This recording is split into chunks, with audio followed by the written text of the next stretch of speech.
Sud Radio, la culture dans tous ses états, Philippe David.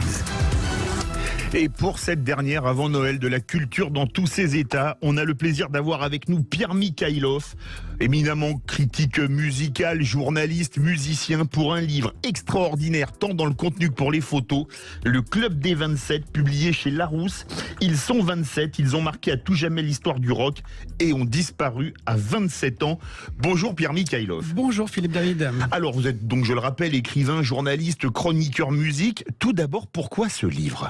Alors, c'est né d'une conversation avec mon éditrice chez Larousse, Véronique Taon.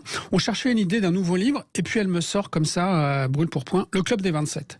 Alors je me dis, Le Club des 27, tout n'a pas été déjà dit sur ces 6 ou 7 rockstars décédés à 27 ans. Et puis là, en commençant à réfléchir, à chercher, je trouve des tas de personnages qu'on a un peu oubliés, qui s'étendent sur tout le XXe siècle et qui racontent à travers leur musique à peu près toute l'évolution de la pop musique au cours du XXe siècle. Et là, je me dis, ça peut commencer à être intéressant.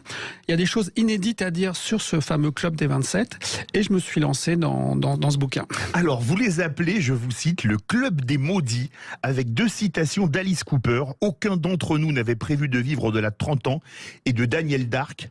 La mort est seulement romantique pour ceux qui survivent. Est-ce que quelque part, tous ces destins brisés en pleine jeunesse ne sont pas parfaitement résumés par ces 2 phrases, Pierre Mikhailov ? Si, absolument. Alors en fait, ce que dit Alice Cooper est intéressant parce que c'est un petit peu une génération qui se croit indestructible. On est dans les années 60, ce sont des baby-boomers. Le monde s'ouvre à eux. Et effectivement, ils sentent pas le danger qui les guette parmi toute cette tentation qui entoure les rockstars. Et ce que dit Daniel Dark aussi est très beau parce que nous, vu d'ici, en lisant ce livre, on trouve ça, il y a un certain romantisme de la mort à 27 ans, de ces jeunes foudroyés. Mais c'est vrai que c'est seulement romantique pour ceux qui survivent, comme le rappelait Daniel Dark. Ah, justement, oui.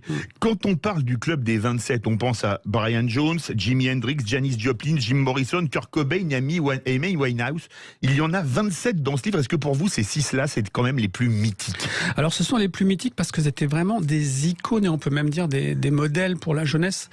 Et plus de 50 ans après leur mort pour certains. Voilà, et ce qui est extraordinaire, c'est qu'on s'en rappelle toujours plus de 50 ans après. Il y a des films qui continuent à sortir, des documentaires, des émissions de radio comme aujourd'hui, des inédits, on ressort sans arrêt, on retrouve sans arrêt des bandes et on sort sans arrêt des disques. En fait, c'est aussi un énorme business, il faut bien le dire. Parmi ces 6, c'est probablement les plus mythiques. Est-ce qu'il y en a un pour vous qui était encore plus grand que les 5 autres ? Alors plus grand, je ne sais pas, mais peut-être que... Je parle pas par la taille. Alors justement, je vais prendre le plus petit, qui était Brian Jones, qui était pas très grand, que son guitariste Keith Richards surnommait le petit taureau gallois, parce qu'effectivement, il avait un petit problème de taille. Et donc Brian Jones, je le prendrais parce que c'est vraiment une des premières rockstars. C'est vraiment l'ange blond, c'est le plus flamboyant des Rolling Stones. Il sort avec une superbe créature qui s'appelle Anita, blond magnifique. Anita Pallenberg, une femme sublime. Donc c'est vraiment on peut dire la première rockstar flamboyante. Et il va aussi chuter d'une façon assez extraordinaire. Absolument. Vous en avez sélectionné 27. Certains sont quasi inconnus en France. Comment, alors vous êtes un éminent journaliste et chroniqueur musical, comment vous les avez connus ? Même en étant, comme vous dites gentiment, un éminent journaliste musical. C'est vrai, je suis pas dans la flagornerie, c'est vrai. Je sais. Mais j'ai découvert des choses aussi. On découvre toujours des choses quand on travaille sur ce genre de livre. Et en fait, j'ai creusé, j'ai lu des bouquins, j'ai regardé des films. J'ai regardé aussi les travaux de mes prédécesseurs aux États-Unis, en Angleterre. On l'a déjà écrit sur ce fameux club. Et j'ai pioché les gens qui m'intéressaient. J'en ai sélectionné 27 pour la symbolique du chiffre. Et j'ai pris les plus intéressants selon moi. Alors on va commencer par le premier dont vous racontez l'histoire. C'est pas un rocker mais un bluesman. Il s'appelle Robert Johnson. Il est décédé 39 ans jour pour jour avant la mort d'Elvis Presley. On écoute un extrait. Ça s'appelle Crossroad.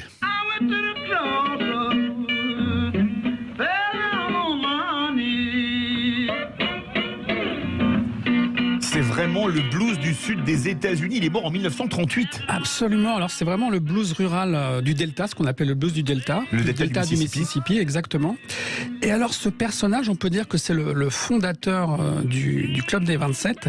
Il est un des bluesmen à l'origine de la fameuse légende du Crossroad, du carrefour. C'est ça. Alors selon les légendes qui courent dans le sud des États-Unis, chez les musiciens de blues noirs, il y aurait un fameux carrefour dans lequel il faut se rendre à minuit. Et là, un homme noir vous attend. Il faut venir avec sa guitare, il va prendre votre guitare, il va l'accorder d'une certaine façon. Et quand vous allez rentrer chez vous, vous allez découvrir un talent extraordinaire de guitariste. Et comme à un moment donné de sa jeunesse, Robert Johnson, qui n'est pas un très bon guitariste à l'époque, va disparaître. Et quand on va le revoir 2 ans plus tard, il aura ce talent extraordinaire de musicien. Et on va le soupçonner de s'être rendu au Crossroads. Et il a une fin tragique. A priori, il aurait été empoisonné par un mari jaloux qui a mis du poison dans son whisky. Voilà. Alors parce que Robert Johnson avait plusieurs passions. Il y avait entre autres le whisky, évidemment le blues, le voyage. Et la 4e passion, c'était les femmes.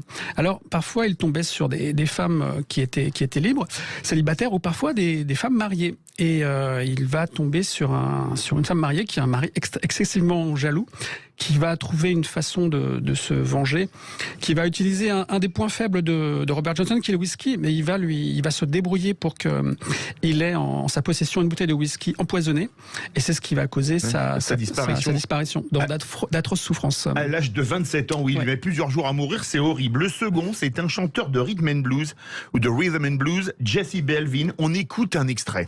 Good night, my love. Pleasant dreams and... Ça a vraiment un côté Platters. Il décède, lui, en 1960, officiellement d'un accident de la route, mais qui est peut-être pas si accidentel que ça. Alors, il faut vraiment préciser officiellement, effectivement, parce que il se produit ce soir-là à Little Rock, dans l'Arkansas, où a lieu... La ville de Bill Clinton. Exactement, exactement. Mais à l'époque, on n'est pas vraiment démocrate à Little Rock. Et il y a le premier concert multiracial de la ville, donc ça provoque quelques remous auprès de la population blanche de la ville, qui essaie... Les adultes essaient plusieurs fois d'interrompre le concert parce que ils ne sont pas très d'accord avec leur progéniture qui est venue voir ces artistes noirs en se mélangeant à un jeune public noir. Ça ne plaît pas beaucoup. Jesse Belvin ne se sent pas très en sécurité. Il a été menacé de mort. Il appelle sa mère un peu avant de monter sur scène en lui disant qu'il ne sent pas trop ce concert. Il ne se sent pas en sûreté. Et après le concert, il va s'éclipser assez rapidement avec sa femme et son chauffeur, et on va jamais les revoir tous les 3. Parce qu'ils vont périr d'un accident de voiture quelques kilomètres plus loin en route pour le prochain concert. On fera pas réellement une enquête très fouillée après cet accident, mais le shérif qui a trouvé la voiture trouvera des marques de lacération sur un des pneus. Des témoins qui seront interrogés par la suite rappelleront qu'ils ont vu des personnes traîner sur le parking des musiciens, et notamment près de la voiture de Jesse Belvin. Donc il y a quand même de forts soupçons d'un attentat. Alors, il y a Rudy Lewis du groupe The Drifters, une des voix qui a chanté avec Benny King dans ce groupe mythique et qui l'a même remplacé. On écoute I've Loved You So. You So Long.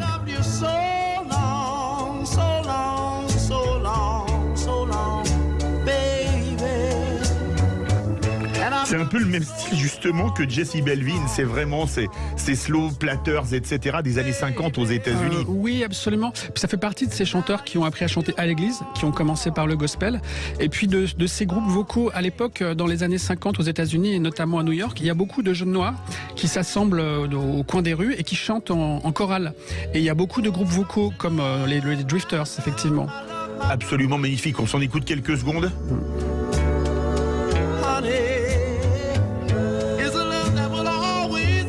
Si vous voulez danser des slows lors du réveillon de Noël, on vous le rappelle, I've Loved You So Long de Rudy Lewis de The Drifters, c'est absolument magnifique. Il est 13h12 sur Sud Radio. Vous croyez au Père Noël, Pierre Mikhaïlov ? Bien sûr. Parce que c'est le Père Noël de Sud Radio, le grand sapin de Noël Sud Radio, c'est maintenant.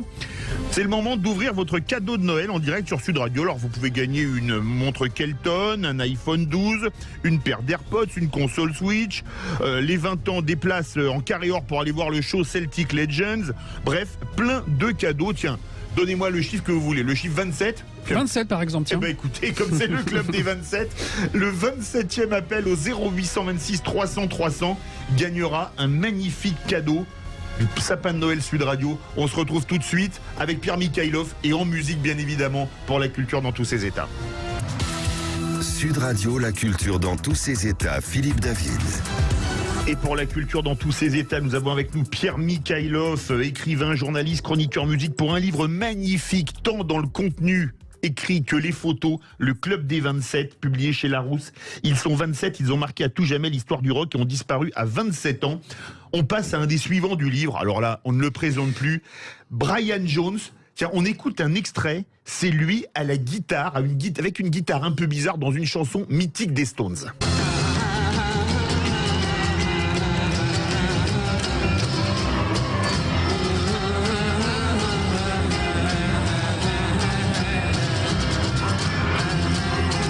C'est quoi la guitare qu'il joue? Parce que c'est incroyable. Alors Brian Jones, c'était un personnage étrange parce qu'il n'arrêtait pas d'amener en studio de nouveaux instruments. Et en quelques heures, il apprenait à jouer de ces instruments. Et là, il utilise une sitar. Ah oui, c'est une sitar. Ouais, absolument. Alors peut-être que c'est un peu sous l'influence de George Harrison aussi, qui était très branché sur les instruments indiens. Oui. Mais voilà, c'était une des caractéristiques de Brian Jones, c'était d'amener toutes ces couleurs musicales aux Rolling Stones. Alors, vous écrivez, ça m'a amusé, comment un musicien qui n'a jamais signé une seule composition a-t-il réussi à marquer aussi profondément un groupe et au-delà une époque? Voilà, ça c'est le drame de Brian Jones, c'est le fondateur vraiment des Rolling Stones, c'est lui qui trouve le nom du groupe.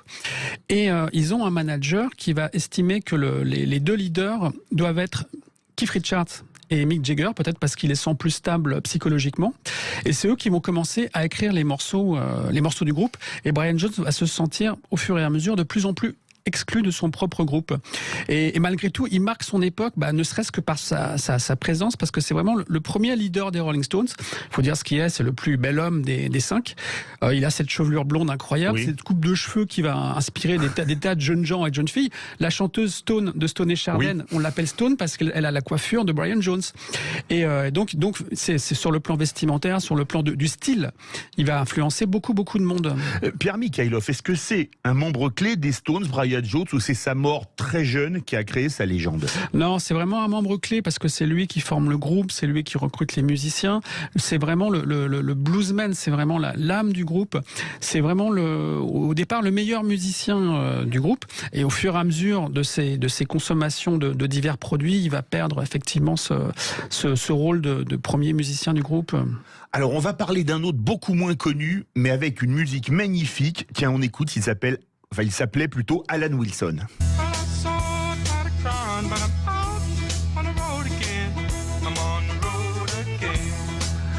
Alan Wilson, qui était-il? Alors, c'était un garçon qui naît dans la région de Boston. Petite famille américaine classique. Sa mère lui offre un disque de jazz quand il est encore enfant et ça va changer sa vie. Il va écouter ce disque sans arrêt, il va apprendre à jouer les morceaux de ce disque d'oreille. Et un autre ami va être important dans sa culture musicale, va lui offrir un disque de blues. Et là, c'est le choc. Et il découvre que le blues, c'est vraiment sa musique. Et il va se mettre à rechercher des vieux bluesmen, des vieux disques, des vieux 78 tours qui collectionnent. Ça ne nous rajeunit pas. Et ça ne nous rajeunit pas, effectivement. Il y avait même des 16 tours aussi, il y a encore plus longtemps. Il y avait des 16 tours aussi, c'est vrai. Sur les électrophones, il y avait 16, 33, 45, 78. Sur les vieux Tépaz, exactement. C'est ça. Et donc voilà, Alan Wilson, c'est un musicologue, il va ensuite entrer à l'université et puis il va s'apercevoir au bout d'un an que ce qu'il a envie, c'est de faire de la musique. Et là, il va monter son groupe qui s'appelle Canned Heat et qui a notamment écrit le morceau qu'on a entendu, qui est un groupe important parce qu'ils feront partie des groupes qui se produisent à Woodstock. Et pendant les années 60, ils sont extrêmement importants aux États-Unis. On écoute là une des légendes qu'un Jimi Hendrix, Purple Haze.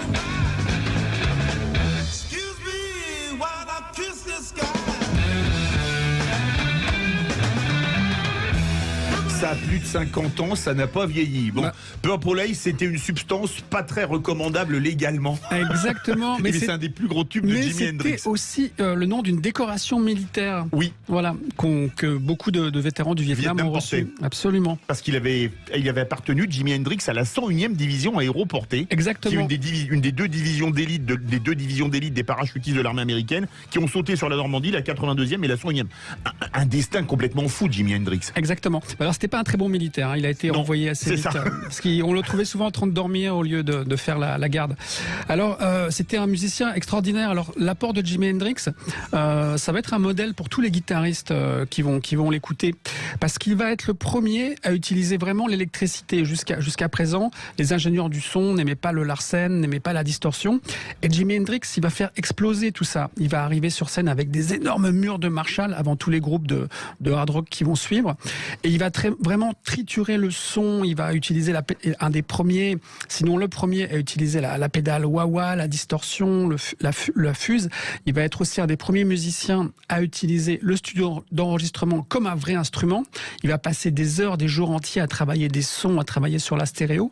Et donc il ouvre plein de portes. Il ouvre plein de portes dans laquelle les autres musiciens vont s'engouffrer.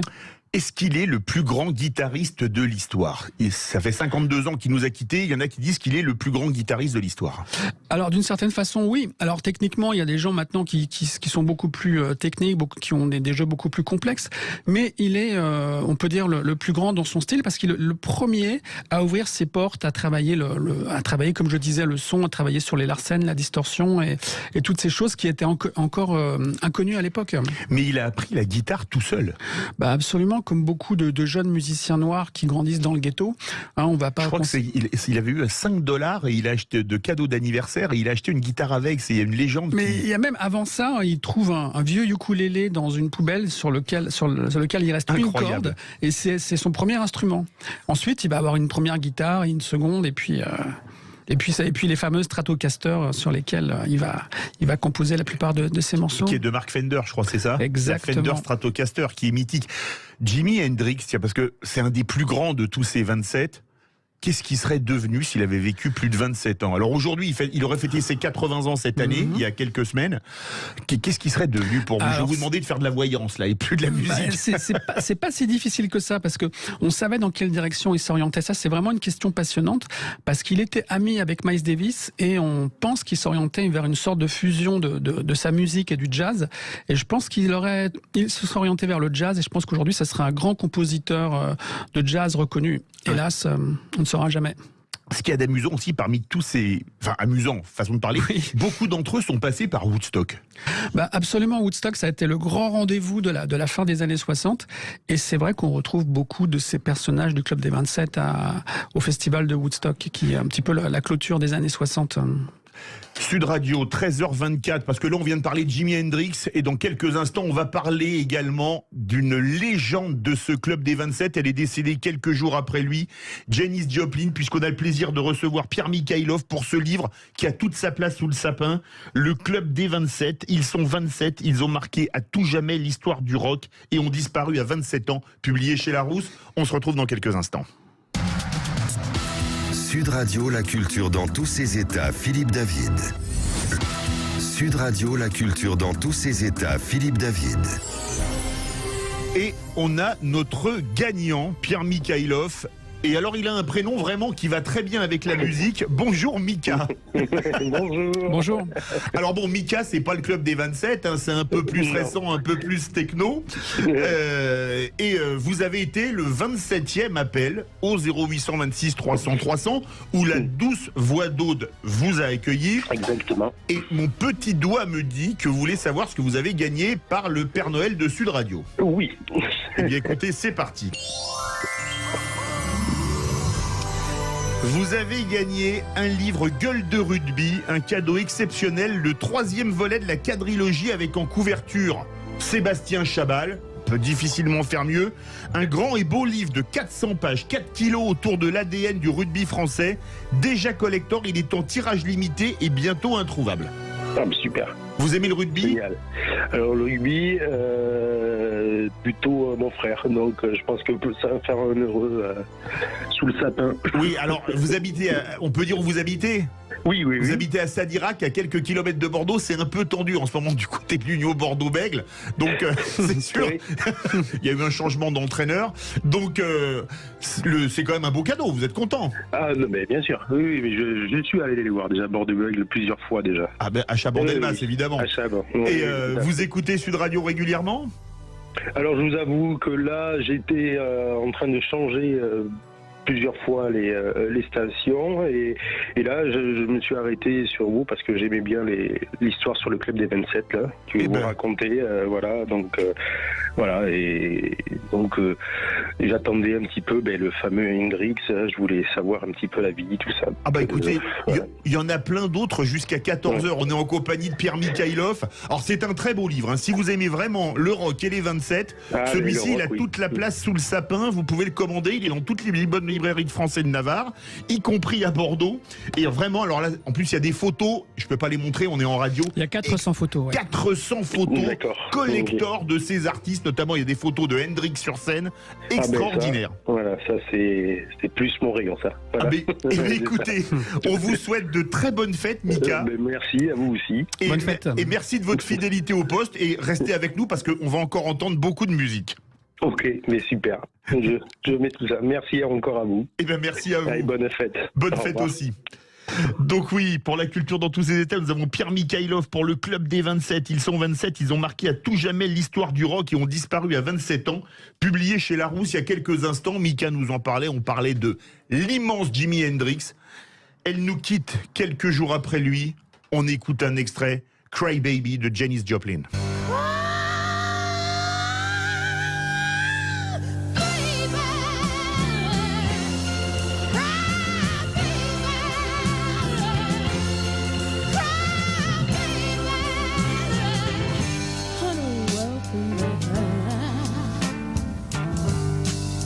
I know she tried, and I know she told you that she loved you much more than I did. Quelle voix! C'est exactement ce que j'allais dire. Est-ce que c'est la plus grande voix féminine pour chanter du blues, alors que le blues c'est une musique de noir au début et qu'elle est blanche, Janis Joplin? Absolument, c'est une des plus grandes voix, effectivement. Alors c'est vrai que rien ne la prédestine à devenir une chanteuse de blues. Elle naît dans une famille de la bourgeoisie texane. Son père travaille à Port Arthur. En 43. Voilà, son père travaille dans une entreprise, il cadre dans une entreprise pétrolière. Je pense qu'ils auraient envie que leur fille aille à l'université et puis se trouve un bon parti, un bon jeune parti de la bourgeoisie texane, et puis se marie, ait des enfants et tienne un foyer. Mais c'est pas du tout l'objectif de Janis Joplin, qui a un problème depuis sa plus tendre enfance, c'est qu'elle se sent inadaptée dans ce milieu très très conforme. Par exemple, elle a aucun camarade à l'école. Elle dira plus tard, j'étais inadaptée. À l'école, elle a même été harcelée. Elle avait été élue garçon le plus laid de l'école. C'est drôle, n'est-ce pas? C'est très drôle. C'est l'humour de ses camarades au lycée. Donc, elle dira, j'étais inadaptée parce que je lisais, je peignais. J'écoutais de la musique et je ne détestais pas les noirs.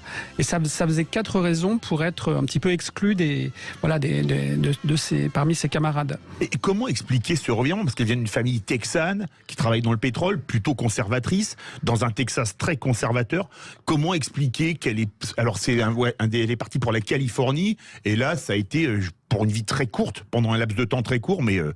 C'était vraiment open bar pour tout ce qui était substance illicite. Hein. Elle en est d'ailleurs décédée. Hein. Absolument. En fait, ça vient de son inadaptation, cette fêlure dès sa plus tendre enfance. C'est le fait de ne pas se sentir intégrée dans le milieu dans lequel elle est née et de se trouver sa vraie famille. Et à l'époque, la Mecque pour les jeunes hippies, c'est la Californie et notamment San Francisco, où se trouve Haight-Ashbury, qui est vraiment le lieu de rendez-vous de tous les hippies. Et comme beaucoup de jeunes de sa génération, Janis Joplin veut aller à San Francisco et elle va y aller.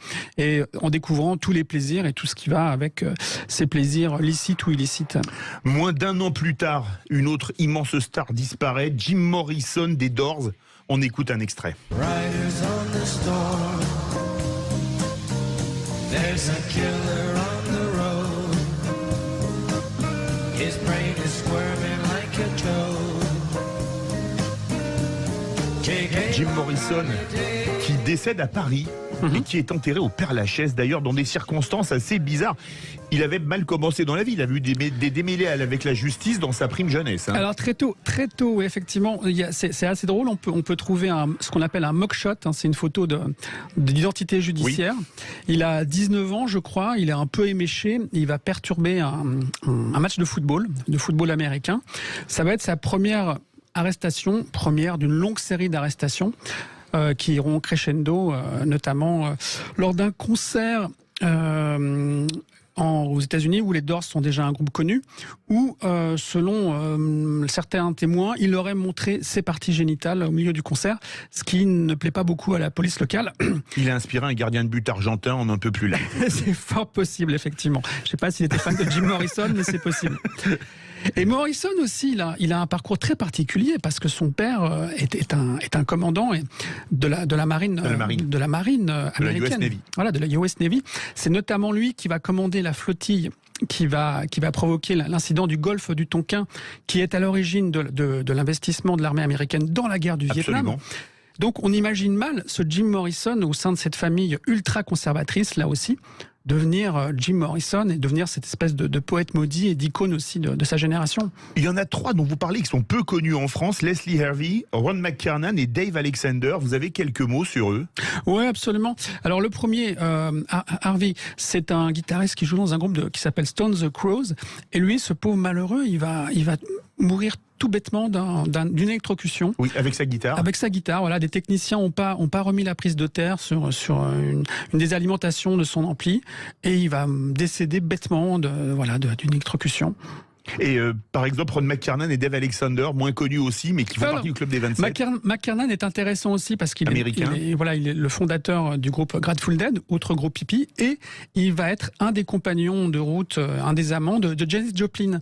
Donc c'est vraiment toute une génération qui est vraiment très proche. Tous ces gens se connaissent et se fréquentent. Alors, il y en a un autre, Pete Ham, que vous surnommez le garçon le plus malchanceux de la pop anglaise, qui a eu pourtant, alors là c'est incroyable, l'imprimature des Beatles. Il était le co-leader du groupe Badfinger. On écoute un tube intemporel et je ne savais même pas que c'était Badfinger qui avait fait cette chanson. Vous allez voir, il y a une sacrée surprise.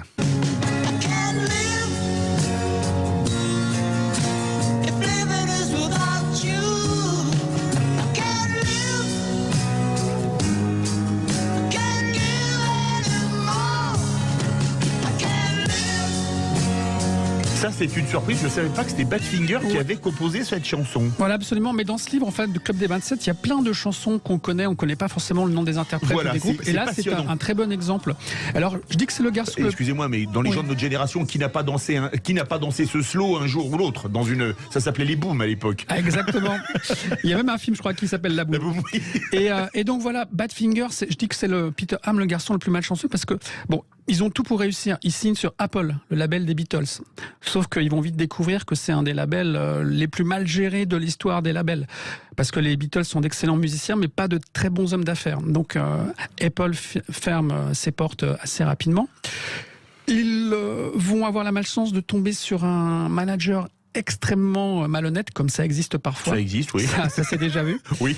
Qui va avoir l'idée de créer une société en leur disant, voilà, tous les revenus du groupe iront sur cette société dont je serai le président. Et lorsque vous aurez besoin d'argent, je vous distribuerai ce dont vous avez besoin. Sauf que ça va pas se passer très bien dans les faits. Il va disparaître au bout d'un moment avec tout l'argent du groupe, notamment après qu'ils aient signé chez Warner et qu'ils aient reçu 3 millions de dollars d'avance. Et énorme somme pour l'époque. Hein. Donc le malheur de ce groupe, c'est qu'ils font des tubes, ils vendent des millions de disques et comme le dira Peter Ham, comme que le reprochera à la femme de Peter Ham, écoute, tu es une rockstar, tu fais des tubes, mais on n'a même pas de quoi s'acheter un nouveau frigo. Ah oui. Ça, c'est le drame de ce groupe. Et il a une mort tragique, lui aussi. Et il a une mort tragique. Alors là, c'est un suicide. C'est un suicide. À un moment donné, il est tellement malheureux. Sa femme attend un enfant. Il n'arrive pas à payer les traites de sa maison. Alors qu'il a énormément de succès. Il est adulé. Il va sortir avec un ami du groupe, d'ailleurs, dans un pub. Il va rentrer éméché. Et il va se pendre, et dans sa poche, on va retrouver un mot où il dit à son manager « J'espère te retrouver en enfer ». Oui, absolument dingue. Hein. C'est tragique, vous le racontez d'ailleurs. On voyage pas que dans les pays anglo-saxons, on voyage même en URSS dans votre livre avec Alexandre Bachlachev. Tiens, on écoute un extrait. Si vous avez jamais entendu de pop soviétique, ça donnait ça. Сегодня ночью дьявольский мороз. Открой, хозяйка, бывшему солдату, пусти погреться. Я совсем замерз. C'est un extrait de Chozaïka, pardon. En russe, ça veut dire hôtesse. Comment est-ce que vous avez découvert Alexandre Bachlachev, qui lui aussi a une mort suicide a priori, mais en URSS, quand quelqu'un était pas trop en phase avec le régime, on pouvait arranger un suicide. On est bien d'accord là-dessus. On est bien d'accord, mais je pense pas qu'il était assez important pour qu'on ait arrangé un suicide. Je pense qu'il était assez mal dans sa peau pour vraiment franchir ce petit parapet et se jeter du 8e étage. Alors oui, il naît en Union soviétique. Alors c'est un enfant surdoué. C'est peut-être aussi son problème, c'est que très tôt, il se met à écrire de la poésie, il se met à lire des journaux alors qu'il a même pas atteint 10 ans. Enfin, c'est vraiment quelqu'un de très intelligent, de très brillant, de très en avance. Et comme beaucoup de surdoués, il se sent inadapté dans son milieu. Et il va se mettre effectivement à la musique et faire partie de la scène alternative soviétique. Oui, mais justement, c'était la décadence occidentale en Union soviétique à l'époque. Il devenait un paria du régime d'office. Alors absolument. Alors le rock, ça fait partie du soft power des États-Unis avec le cinéma. Et c'est pas très bien vu du marxisme-léninisme orthodoxe. C'est clair. C'est pas très bien vu. Il y a des groupes qui sont autorisés, mais alors pour que ces groupes puissent être diffusés par le label officiel Melodia, évidemment on scrute leur texte et il faut pas qu'il y ait de propos ambigus dans leur texte. Et c'est pas du tout le cas de Bachlachev qui a une écriture beaucoup poétique, beaucoup trop poétique pour les censeurs. Et alors la manière dont les jeunes soviétiques découvrent la musique, c'est en écoutant des radios américaines diffusées aux États-Unis. Radio Free Europe aussi qu'ils écoutaient. Voilà, alors un peu en cachette. Oui. Et aussi d'une façon très particulière, c'est que les albums ne sont pas importés. Donc on copie des cassettes. Et autre moyen de diffusion, on utilise des radiographies médicales sur lesquelles on grave des disques. Alors je ne sais pas par quel procédé, mais il y a des disques pirates qui vont circuler, qui seront gravés sur des radiographies. C'était le système D soviétique. Dans votre livre, il y a un artiste qui n'est pas un chanteur, Jean-Michel Basquiat. Alors c'est pas un chanteur, mais c'est un artiste qui vit à New York au début des années 80. Et au début des années 80, le médium le plus important, c'est pas la vidéo, c'est pas la peinture, c'est pas le cinéma, c'est rien de tout ça, c'est la musique. Et comme tous les artistes un peu branchés new-yorkais de cette époque, il va monter un groupe. Et dans son groupe, on trouvera notamment un certain Vincent Gallo, qui va connaître le succès en tant qu'acteur au cinéma et même en tant que réalisateur. Vous parlez de deux autres membres du Club des 27, Pete de Freitas et Mia Zapata, dont la mort est devenue un cold case. Alors ouais, Mia Zapata, c'est incroyable. C'est absolument. Alors Mia Zapata, c'est une jeune chanteuse qui joue dans un groupe grunge qui est en train de monter, qui est aussi promue au succès. Ils s'apprêtent à partir jouer en Europe. Ils vont signer sur un gros label. Et pour fêter tout ça, elle passe une soirée qu'on peut imaginer assez alcoolisée dans un pub de Seattle.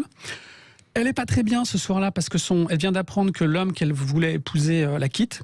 Donc elle le cherche un peu, elle va dans son local de répétition, il est déjà parti, elle monte retrouver une amie, son amie la trouve un peu agitée, un peu bouleversée, elle lui propose de rester, de dormir chez elle. Mia Zapata refuse, elle sort un peu dans la rue, elle marche, elle revient chez son amie, puis elle décide de rentrer chez elle, et on ne la reverra jamais. On ne la reverra jamais, on va retrouver son corps à 3h du matin dans une impasse où on a l'habitude de se réunir des prostituées et puis des gens qui viennent acheter des produits stupéfiants. Et on va découvrir qu'elle a été violée et sauvagement assassinée. Et il faudra 10 ans pour qu'on retrouve son assassin. Grâce à quoi on va retrouver son assassin? Grâce au progrès de la police scientifique entre-temps, qui va commencer à utiliser l'ADN. Et c'est grâce à son ADN qu'on retrouvera celui que je n'hésite pas à qualifier de salopard. Qui a tué Mia Zapata. Absolument. Tout de suite, on se retrouve pour la suite de ce livre passionnant, Le Club des 27. Le Club des 27, et on va parler pour la dernière ligne droite de Kurt Cobain et Nirvana et Amy Winehouse. Restez bien avec nous sur Sud Radio. Je peux vous dire qu'on va entendre des extraits absolument mythiques. Sud Radio. Sud Radio. Parlons vrai. Parlons vrai. Parlons vrai. Sud Radio, la culture dans tous ses états. Philippe David. Et pour la culture dans tous ses états, on a le grand plaisir d'avoir Pierre Mikhailov, auteur du livre Le Club des 27. Ils sont 27. Ils ont marqué à tout jamais l'histoire du rock et ont disparu à 27 ans. Publié chez Larousse, en couverture, il y a un visage mythique, celui de Kurt Cobain de Nirvana. On écoute un extrait.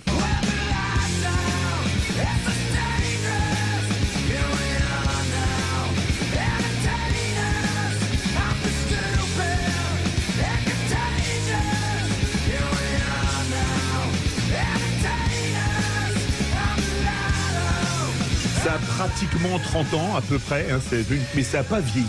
Ça n'a pas vieilli parce qu'en fait, beaucoup de groupes actuels s'inspirent de Nirvana et donc le son est toujours présent dans nos oreilles, bien sûr. Mais on appelait ça le grunge à l'époque. Ouais. C'était quoi le grunge? Rappelez-nous ça. Alors le grunge, c'est simplement un nouveau nom qu'on va donner à ce qui est du rock, du punk rock. Alors c'est très important au moment où ça arrive parce que le rock a un peu disparu à ce moment-là. Remettons-nous dans l'époque, on est au début des fins 80, début 90. La mode était à la musique électronique, au synthé et au rap. Et les guitares ne sont plus du tout à la mode. Et grâce à un groupe comme Nirvana notamment, le rock va redevenir à la mode chez les teenagers. Donc c'est en ça que Nirvana est important. Il avait un point commun avec Jimi Hendrix, ils étaient tous les deux de l'État de Washington, de Seattle. Oui, et il avait un autre point commun avec Jimi Hendrix, il était gaucher. Il était gaucher, absolument. John McEnroe aussi, mais même s'il jouait de la guitare dans un groupe, c'était pas dans le même style. Certains disent que c'était le plus doué des musiciens des années post-60-70 dans cette catégorie. Alors, vous êtes d'accord ou pas? Oui, alors ce qui est très particulier, c'est qu'il avait une certaine réticence par rapport au succès. Mais quand on écoute vraiment les chansons de Nirvana et qu'on essaie d'écarter un petit peu tout le côté très rock, très, très violent des arrangements, en fait, il y a de superbes mélodies. Et ce garçon, c'est un superbe auteur-compositeur. Vous mettez d'autres arrangements, notamment si on écoute l'album Unplugged, donc acoustique de Nirvana, on s'aperçoit que les morceaux sont superbes. Les mélodies sont limpides, il a une voix magnifique. Et c'est ce qui fait le succès du groupe. C'est aussi la force des chansons. Alors, on va passer à une autre artiste mythique, Amy Winehouse. Et là, on écoute un extrait. On peut évidemment pas faire autrement avec Amy Winehouse.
Est-ce que quelque part, musicalement, Amy Winehouse, dans ce club des 27, c'est pas la plus aboutie? Alors, je ne sais pas la plus aboutie. Au niveau des orchestrations, c'est quand même extraordinaire. Elle est extrêmement bien entouré au niveau des producteurs et des musiciens. Et ce qui est fabuleux là, c'est qu'on est en train d'écouter un petit bout de femme. C'est une jeune. Elle n'était pas très grande d'ailleurs. On parlait de Brian Jones tout à l'heure. Elle est toute jeune et elle chante comme une chanteuse black de 50 ans qui a déjà tout vécu, qui a tout connu de la vie. C'est assez extraordinaire ce qu'elle arrive à faire passer comme émotion dans sa voix alors qu'elle est au début de son existence. Est-ce que ça n'a pas été quelque part un ovni, parce que c'est pas vraiment du rock, Amy Winehouse, un ovni dans la pop music au sens littéral du terme, la popular music, la musique populaire? Ouais, absolument. Parce qu'en fait, elle est d'une génération, normalement, elle aurait dû faire du hip-hop, elle aurait dû faire une musique qu'écoute sa génération, mais non. On ne sait pas pourquoi. Elle écoute les disques de son frère, et son frère est fan de blues et de jazz, et ça va être sa culture musicale. Et elle va davantage s'identifier à Billie Holiday, à des gens comme ça, à Ella Fitzgerald, à des grandes chanteuses de jazz ou de blues, ou des chanteuses de Tamla Motown, plutôt que des gens de sa génération. Le label mythique de Détroit, de la musique noire américaine. Exactement, avec toutes les grandes chanteuses, Diana Ross et autres. Et c'est vraiment sa culture musicale. Et en fait, ce qui est extraordinaire, c'est qu'on va tout de suite, les producteurs vont tout de suite la repérer. C'est quelqu'un qui est repéré très jeune par un manager et elle va être signée sur un gros label et elle va immédiatement enregistrer un album avec des gros moyens, un album qu'elle va renier d'ailleurs, mais qui est magnifique. On écoute un autre extrait d'Amy Winehouse qui résume un peu sa vie.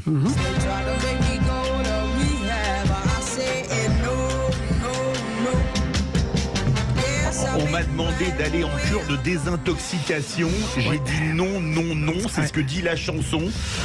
Franchement, quand on voit parmi ce club des 27, Amy Winehouse, alors on peut dire qu'elle a tout consommé, beaucoup sont morts d'overdose. l'héroïne, comme Gary Thane par exemple, etc. Est-ce que c'était culturel, y compris pour ceux comme Amy Winehouse, beaucoup plus récents que pour ceux de la fin des années 60, début des années 70, Jimi Hendrix, Janis Joplin et compagnie? Oui, alors, c'est vrai que la drogue est très présente chez les musiciens, depuis toujours, depuis le jazz. Parce que la drogue répond à beaucoup de besoins immédiats, d'une façon évidemment factice et dangereuse, mais ça répond à tous les besoins immédiats. On est en tournée, on est un peu fatigué, on va prendre une certaine drogue pour retrouver de l'énergie. Au contraire, on est un peu énervé, on a besoin de se détendre, on va prendre une autre drogue pour se détendre, et c'est sans fin. Et c'est sans fin, des somnifères, des drogues, des excitants, des amphétamines, c'est sans fin, et c'est toujours à disposition parce qu'il y a toujours un problème d'entourage. Et à ce sujet, Amy Winehouse était très très mal entourée. C'est notamment, vous en parlez dans votre livre d'ailleurs. Elle avait le tort de tomber amoureux de garçons qui n'étaient pas forcément de bonnes influences. Et qui voyait aussi son compte en banque, à mon avis, ce qui devait aider aussi les choses. Il y a aussi beaucoup de gens parmi ces 27 qui ont mis fin à leur jour. C'est un mal-être, c'est quoi? Ouais, je pense que parmi ces gens, c'est le cas de pas mal d'artistes. Déjà, s'ils ont besoin de s'exprimer, de pas mener une vie conventionnelle, c'est qu'ils ont quelque chose à dire de différent, c'est qu'ils ont quelque chose à exprimer. Et souvent, ça passe par une fêlure. Et souvent, le succès n'a pas apporté les réponses à leur questionnement, à leur fêlure. Ou parfois, le succès n'a fait qu'augmenter leur détresse. Ou dans certains cas qui sont dans ce livre, le manque de succès. Dans ce livre, vous parlez de 27 artistes qui sont au nirvana, sans jeu de mots par rapport à Kurt Cobain, donc au top du temple de la musique ou des moins connus. Pour vous, quel est le plus emblématique de tous ces artistes? Je dirais Brian Jones, dont on a déjà parlé, parce que c'est vraiment la première rockstar et que quelque part, sa mort signifie la fin des années 60, la fin du rêve. On peut prendre les années 60 comme un magnifique beau tableau avec des belles couleurs, du plaisir, de l'hédonisme, de la joie, tout ce qu'on voudra. 5% de croissance, les 30 glorieuses, voilà, tout le monde va bien. Tout est gratuit, tout va bien, c'est open love. bar. Et d'un seul coup, le décès de Brian Jones, ça rappelle à cette génération des baby boomers qu'ils sont mortels eux aussi. Et d'un seul coup, il y a une sorte de voile qui tombe sur les années 60. Et après lui, c'est l'hécatombe. Après lui, c'est l'hécatombe. Ah oui, après lui, c'est l'hécatombe. Ouais. Et pour vous, quel est le plus grand gâchis parmi tous ces artistes? Alors, plus grand gâchis, je reviendrai sur Jimi Hendrix parce qu'effectivement, c'était un immense musicien qui en était qu'au tout début de son potentiel. N'oublions pas qu'il a sorti que 3 albums studio de son vivant. Donc vous imaginez aujourd'hui à 80 ans le nombre d'albums qu'il aurait sortis et le nombre d'expériences musicales qu'il aurait accomplies. Je pense qu'on est passé à côté de quelque chose. Est-ce que pour vous, quelque part, il n'a pas eu un destin à la James Dean? Absolument, mais c'est aussi, là on revient sur le mot de Daniel Dark, la mort est romantique pour ceux qui survivent, et effectivement James Dean, Jimi Hendrix et tous ces personnages, on s'en souvient aussi pour cette raison évidemment. Et Maxime nous fait le plaisir de nous remettre Purple Haze. Merci, c'est pour vous, Maxime. c'est une des meilleures chansons de Jimi Hendrix? C'est une des plus emblématiques, ouais, absolument. Ouais. C'est vraiment une où il devient vraiment Jimi Hendrix là, sur ce son-là. J'ai fait la comparaison parce que comment il s'appelle, James Dean n'a fait que 3 films. Oui, c'est vrai. Et que de Jimi Hendrix n'a fait que 3 albums. Et 3 chefs-d'œuvre. Et 3 chefs-d'œuvre. Et 52 ans après sa disparition, on parle encore de lui. Noël, c'est demain. Si vous aimez le rock, si vous avez des proches qui aiment le rock, Sous le sapin, le club des 27, publié chez Larousse. Ils sont 27, ils ont marqué à tout jamais l'histoire du rock et ont disparu à 27 ans, avec des photos mythiques à Woodstock, sur scène, des affiches de concert, des tickets, des pochettes de concert, des tickets de concert. Des tickets de concert sur 27 destins brisés. Un livre absolument magnifique à lire pour tous les fans de rock. Merci beaucoup Pierre Mikhailov. Merci Philippe David. Je vous remercie, c'était ma dernière pour le remplacement de notre ami André Berkoff qui prend quelques vacances. Je vais en prendre aussi. J'ai passé de merveilleux moments avec vous en cette année 2022. On se retrouvera à partir du 2 janvier 2023 dans Les Vraies Voix. Tout de suite, Brigitte Lahaie.